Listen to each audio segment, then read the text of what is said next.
podcast kali ini temanya kita gak bosan-bosan ya. Kita bahas terkait serba-serbi Cortex DJP begitu ya. Jadi sudah dikasih besok nanti kalau mau lapor SPT tahunan harus lewat Cortex loh. Jadi jangan lupa ya diaktifasi ya Cortexnya seperti itu. Apakah untuk semua jenis wajib pajak ini perlu aktivasi Cortex begitu Mbak Dewi? Diharapkan semuanya nih, semua wajib pajak harus sudah mengaktifasi Cortexnya masing-masing. Karena nanti semua permohonan sekarang semuanya sudah lewat Cortex. Nanti kedepannya memang semuanya itu si sistem aplikasi perpajakan kita akan melalui sistem Cortex kawan pajak seperti itu. Kalau untuk aktivasinya itu sebenarnya sangat mudah ya Mas Adit dari kawan pajak ya. Jadi yang penting kawan pajak itu punya email sama nomor handphone yang masih aktif. Nanti akan dikirimkan tautan aktivasi ke email. Nanti silakan kawan pajak klik emailnya itu, nanti akan ada link yang untuk membuat password baru. Nanti diikuti aja stepnya sampai dengan selesai. Dekat ya. Jadi itu tadi ya kawan pajak ya, untuk aktivasinya mungkin ada dua cara ya. Yang pertama menu aktivasi, yang kedua untuk kawan pajak yang sudah pernah akses DJP online di menu lupa kata sandi. Betul.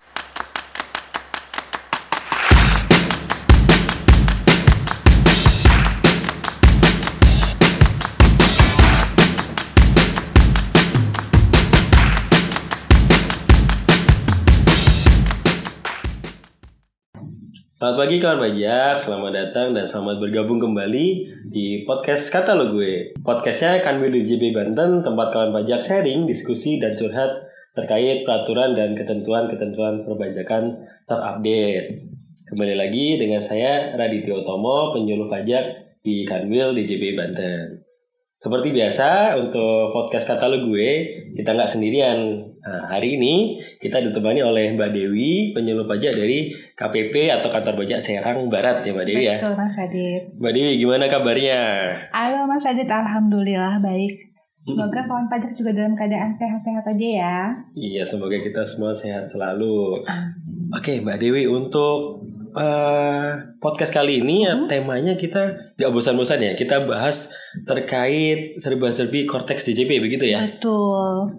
Seperti yang kawan pajak sudah ketahui, aplikasi Cortex DJP ini sudah berjalan sejak Januari 2025. Ini merupakan aplikasi yang tidak hanya dipakai oleh kawan pajak, tetapi kita juga Mbak Dewi ya, sebagai petugas pajak itu terkait pemenuhan dan kewajiban perpajakan kawan pajak. Betul banget itu Mas Radit. Karena kita juga back office pun sekarang semua permohonan kan sudah melalui Cortex ya Mas Radit. Betul, kita proses permohonan dari kawan pajak gitu ya. Betul sekali ya. Siap, Mbak Dewi, kita mau bahas sedikit nih. Mbak Dewi di kantor pajak Serang Barat pastinya ada helpdesk begitu ya. Betul. Di front office. Gimana nih terkait helpdesk Cortex sendiri ya? Kondisinya bagaimana? Apakah ada kendala begitu? Iya. Jadi kawan pajak sekarang memang akhir-akhir ini nih banyak banget nih wajib pajak yang datang ke helpdesk kita nih. Semuanya pertanyaannya sama nih. Mereka mau mengaktifkan aktivasi Cortexnya mereka. Kenapa? Karena kebanyakan tuh yang datang tuh mereka sudah disounding duluan nih oleh pemberi kerjanya. Jadi sudah dikasih besok nanti kalau mau lapor SPT tahunan harus lewat Cortex loh. Jadi jangan lupa ya diaktifasi ya Cortexnya seperti itu. Jadi kalau yang kebanyakan datang nih sekarang memang baru karyawan nih karena mereka udah dapat info duluan nih dari orang dalamnya. Dari tempat kerja mereka. Dari tempat kerjanya mereka betul sekali. Jadi ya seperti itu sih Mas Adit. Selain juga banyak mungkin terkait pertanyaan-pertanyaan wajib pajak yang lain yang bersifat umum seperti permohonan SKB dan lain-lain. Tapi yang paling lagi rame sih memang itu sih kawan pajak ya. Aktivasi. Untuk tadi mereka datang untuk aktivasi Cortex ya. Apakah untuk semua jenis wajib pajak ini perlu aktivasi Cortex begitu Mbak Dewi atau hanya wajib pajak tertentu yang sudah pernah DJP online mungkin sebelumnya? Nah itu pertanyaan yang bagus Mas Radit. Karena nanti sebetulnya kan dari awal tahun nih sudah mulai berjalan kawan pajak Cortex itu sendiri. Jadi memang diharapkan semuanya nih, semua wajib pajak harus sudah mengaktifasi Cortexnya masing-masing. Karena nanti semua permohonan baik itu permohonan apapun, permohonan yang bersifat kayak misalnya tadi ya kami sebutkan di awal permohonan SKB, permohonan misalnya mau non efektif pun sekarang semuanya sudah lewat Cortex. Pun dari mulai pendaftaran pun sudah melalui Cortex juga. Jadi nanti ke depannya memang semuanya itu si sistem aplikasi perpajakan kita akan melalui sistem Cortex kawan pajak seperti itu. Oke, jadi seperti Mbak Dewi tadi sempat singgung pendaftaran gitu ya. Kemudian ada permohonan-permohonan yang diajukan. Mungkin nanti pembayaran dan tadi disebut di awal pelaporan SPT. Betul, semuanya itu yang penting banget, betul. Harus dilakukan lewat Cortex. Berarti ini wajib ya Mbak Dewi ya untuk semua kawan pajak. Jadi kawan pajak seperti itu. Untuk aktivasi ini wajib bagi semua jenis wajib pajak, baik untuk kawan pajak orang pribadi ataupun kawan pajak yang memiliki badan usaha. Betul. Terus Mbak Dewi, bisa sedikit perbedaan antara Cortex ini dengan aplikasi-aplikasi yang pernah ada di DJP sebelumnya, mungkin DJP online atau gitu, baik. e-filing gitu. Jadi memang Mas Radit, kawan pajak, kalau untuk Cortex ini nanti semuanya akan menjadi satu pintu. Bedanya dengan yang terdahulu yang memakai legasi, mungkin kawan pajak masih ingat ya kalau misalnya orang pribadi nih mau lapor nih, pasti kan masuknya lewat DJP online nih. Di DJP online pun terbagi-bagi lagi nih, misalnya kawan pajak mungkin 1 tahun itu penghasilannya nggak sampai 60 juta nih, jadi kan kawan pajak bisa milih pakai yang SS seperti itu. Kalau misalnya yang lebih, kawan pajak pakai yang S. Kemudian kalau misalnya kawan pajak punya usaha nih, pasti kan pakainya yang e-form ya, yang 1770. Itu aja secara orang pribadi sudah 3 pintu nih. Beda lagi kalau kawan pajak misalnya mau lapor pajak untuk pajak pertambahan nilai PPN. Kalau dulu kan kita masih pakai web e-faktur ya Mas Radit ya, betul. Dan itu udah pintu keberapa tuh Mas? Udah beda lagi. Nah, nanti di sistem Cortex ini semua pintu itu akan menjadi satu pintu besar, satu rumah besar.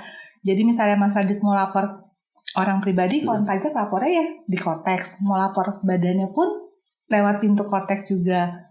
Pun untuk pelaporan PPN, unifikasi dan juga lain-lainnya seperti itu.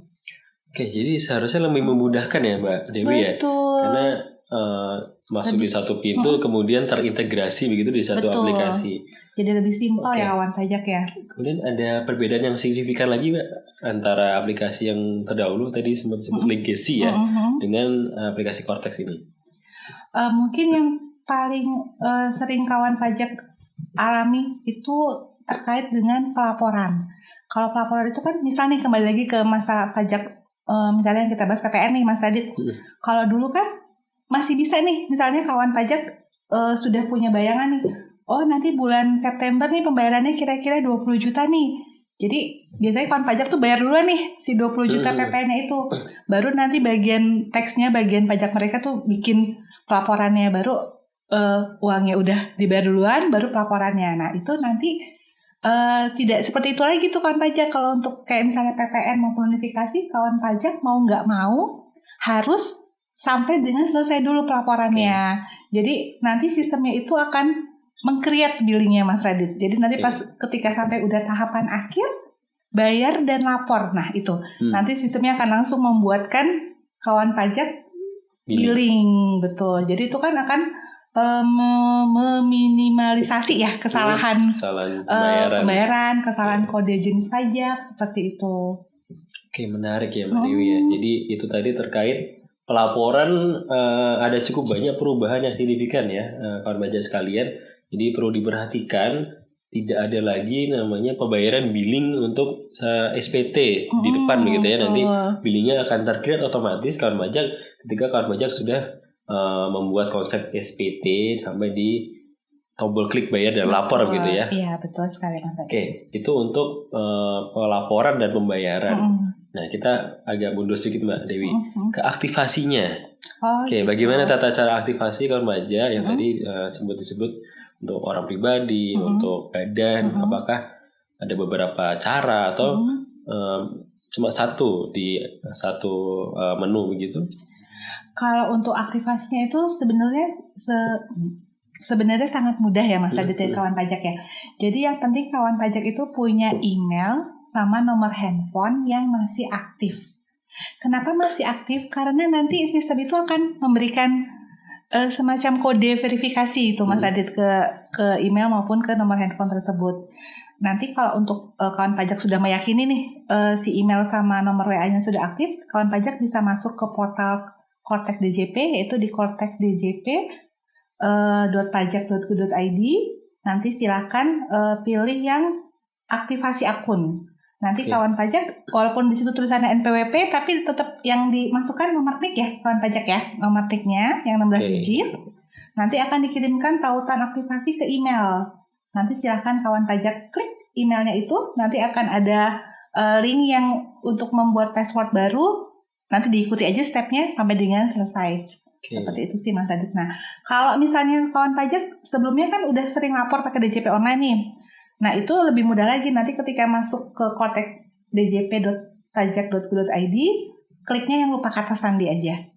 Nanti aksesnya sama, nanti akan ada link yang untuk menulis password yang barunya nih. Karena yang kawan pajak harus ingat, password DJP online itu password Cortex tetap harus dibuat lagi seperti itu. Nanti mungkin kalau misalnya untuk password 8 bahasanya apa ya Mas? 8 digit ya, 8 digit betul. 8 digit nanti kawan pajak tolong ada 1 huruf kapital, 1 angka, sama ada kode unik. Kode unik itu biasanya sih yang sering digunakan bahasa sehari-harinya akeong ya. Apa tuh Mas Radit bahasanya? Simbol @ itu betul, ya. Simbol @ atau tanda pagar seperti itu. Dan nanti kalau misalnya kawan pajak karena udah lama banget nih lupa emailnya, passwordnya apa gitu kan, sering terjadi tuh Mas. Ya udah nggak usah khawatir, kawan pajak bikin email baru aja. Nanti kawan pajak bisa mengajukan perubahan data ke KPP terdekat boleh. KPP terdekat ya. Jadi itu tadi ya kawan pajak ya, untuk aktivasinya mungkin ada dua cara ya. Yang pertama menu aktivasi, yang kedua untuk kawan pajak yang sudah pernah akses DJP online di menu lupa kata sandi. Bisa diikuti tata caranya, tidak terlalu sulit. Yang perlu diperhatikan kawan pajak passwordnya tadi ya, terdiri atas 8 digit. Kemudian ada huruf kapital, minimal 1 angka dan 1 simbol kode unik ya. Betul sekali. Dan juga untuk kendala yang tadi yang dihadapi, yang mungkin sering dihadapi oleh kawan pajak, mungkin tadi lupa email atau mungkin data-data lainnya tidak sesuai gitu ya. Nomor HP misalnya, itu bisa diajukan di kantor pajak terdekat. Betul, boleh di mana aja boleh kawan pajak. Nanti mengisi perubahan data. Nggak perlu di kantor pajak terdaftar ya. Yang penting kawan pajak bawa fotokopi KTP aja ya. Bawa KTP kawan pajak. Karena sekarang untuk KTP dan NPWP juga sudah sinkron ya. Iya betul, sudah pemadanan. Betul sekali Mas Adit. Nanti intinya sebelum aktivasi, kawan pajak harus memastikan datanya sudah valid. Nah kemarin juga ada kawan pajak yang mengalami error nih Mbak. Saya dengar-dengar tuh ada muncul keterangan seperti nomor identitas nasional diduplikasi. Itu kenapa kira-kira Mbak? Oh berarti ini ya tampilan di layarnya ya. Biasanya kalau ada tampilan notif seperti itu kawan pajak, itu berarti sebenarnya NIK-nya wajib pajak tersebut sudah terdaftar kok sebagai NPWP. Sudah terdaftar ya. Karena sudah terdaftar jadi nggak usah khawatir, kliknya langsung yang itu aja, yang tadi yang lupa kata sandi. Nanti tinggal dilanjut aja. Seperti itu. Jadi setelah aktivasi, kawan pajak sudah bisa memanfaatkan fitur-fitur yang ada di Cortex DJP. Fitur apa saja nih Mbak yang kira-kira bisa disampaikan? Banyak banget kawan pajak. Jadi Mas Radit, kalau nanti kawan pajak sudah sampai ke Cortex itu, nanti kawan pajak bisa bikin pelaporan SPT sudah pasti ya. Walaupun SPT-nya apa aja nih, mau orang pribadi, mau badan, mau PPN, unifikasi, silahkan lapornya lewat satu pintu si Cortex itu. Kemudian yang baru lagi, kawan pajak bisa ngecek histori pembayaran pajaknya kawan pajak nih. Apa aja sih yang udah dibayarkan ke negara, nanti bisa dilihat. Kemudian kalau kawan pajak mau bikin permohonan restitusi atau pengembalian pajak yang tidak selesai terutang, juga bisa lewat Cortex kawan pajak. Sampai cetak ulang kartu pun silahkan, monggo. Ada juga menu tersebut. Dan nanti karena Cortex ini akan selalu bikin apa tuh Mas bahasanya, dideploy menu-menu baru yang akan gitu ya? Betul, yang diupdate untuk memudahkan kawan pajak. Nanti bahkan kedepannya akan ada juga menu untuk pengajuan keberatan atau banding di Cortex tersebut. Oke, menarik sekali Mbak Dewi. Sebenarnya cukup mudah ya untuk kawan pajak melakukan aktivasi dan kemudian mengakses menu-menu yang ada di Cortex DJP. betul. Karena aplikasi ini saya rasa one stop solution gitu ya untuk kawan pajak ya, karena semua sudah terintegrasi di situ. Di satu pintu. Tidak perlu ada lagi aplikasi-aplikasi yang menyulitkan seperti dulu tuh. Faktur sudah tidak dipakai lagi berarti ya. Betul. Oke. Karena memang kan harapannya kan nanti Cortex ini akan memudahkan kawan pajak untuk melaporkan kewajiban perpajakannya dan juga untuk memenuhi kebutuhan juga ya Mas. Jadi kan kalau dulu mungkin kawan pajak repot nih harus ke kantor pajak, ini karena sudah semuanya lewat online, bisa sambil di rumah atau mungkin misalnya healing. Boleh banget. Staycation seperti gitu ya. itu, iya kawan pajak. Dan jadi lebih cepat juga kan karena real time ya, lebih aman juga. Betul. Dan mungkin Mas Radit ada satu yang kita mungkin perlu infokan lagi ya terkait sekarang kan kalau nanti kawan pajak lapor lewat Cortex, mau nggak mau kan tanda tangannya juga harus digital ya. Jadi nanti kawan pajak jangan lupa untuk mengaktifkan kode otorisasi. Kode otorisasi ya, jadi di menu di portal saya, nanti ada menu kode otorisasi, silakan diklik, nanti pilih yang kode otorisasi DJP.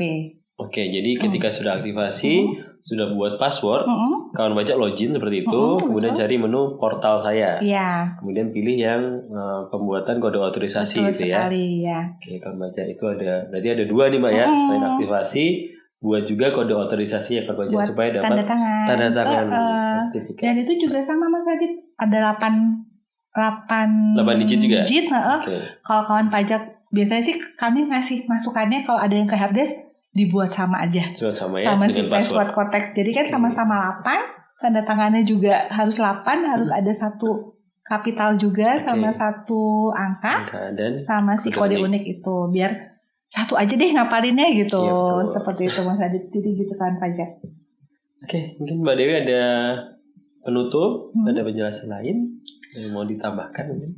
Iya, jadi kawan pajak, ayo jangan ragu untuk segera mengaktifasi Cortex-nya karena kan ini udah bulan September ya Mas Radit ya. Iya, nanti di tahun 2026 kawan pajak untuk pelaporannya kan sudah melalui Cortex nih, biar nanti nggak panik.com. Jadi mending sekarang aja diaktifasi Cortex-nya, mudah kok. Yang penting tadi email sama nomor handphonenya yang aktif. Terus nanti kalau misalnya masih beda, monggo ke kantor pajak, kami akan melayani untuk perubahan datanya. Oh iya kawan pajak, kalau misalnya nanti masih kesulitan, boleh kok DM ke Instagram kami di Pajak Serang Barat. Nanti dikasih tahu aja kawan pajak kesulitannya apa, nanti akan kami infokan untuk solusinya seperti apa. Seperti itu ya kawan pajak ya. Oke, begitu kawan pajak ya. Jadi jangan lupa untuk aktivasi Cortex kalian, juga melakukan pendaftaran kode otorisasi. Kalau ada kendala, Mbak Dewi bisa bantu ya di kantor pajak Serang Barat. Ya. Jadi seperti itu kawan pajak. Terima kasih kawan pajak yang sudah menyimak. Untuk update informasi-informasi lainnya, kawan pajak juga bisa follow Instagram kami @pajakdjbbanten dan juga tentunya YouTube Kanwil DJB Banten. Dari Mbak Dewi ada sosial media di KPP Serang Barat. Di Pajak Serang Barat. Jangan lupa follow ya kawan pajak. Oke, seperti itu Mbak Dewi. Terima kasih kehadirannya. Terima kasih teman-teman sekalian. Sampai ketemu lagi.